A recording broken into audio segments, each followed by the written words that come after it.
Guys, আমি এখন একটি স্কার্ট কাটিং করব 4 মিটার কাপড় দিয়ে 16 ভাঁজে ভাঁজ করে কিভাবে স্কার্ট কাটিং করতে হয় তোমাদেরকে দেখাবো। 16 ভাঁজে ভাঁজ করা আছে, এই পাশে কাটিং করা হয়ে গেল। 16 ভাঁজে ভাঁজ করা হলো, কাটিং করা হয়ে গেছে, তোমরা দেখতে পাচ্ছ।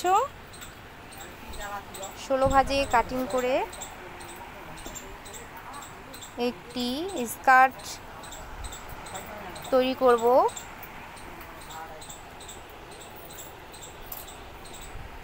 দাও, তুমিও দাও। পার্টগুলোকে জয়েন করব, ছোট ছোট পার্ট আছে।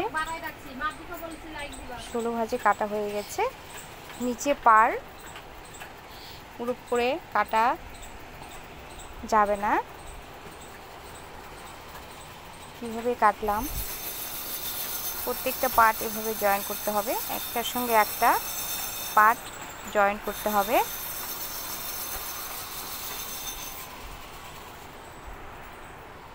এর পরের ভিডিওতে কমপ্লিট দেখানো হবে।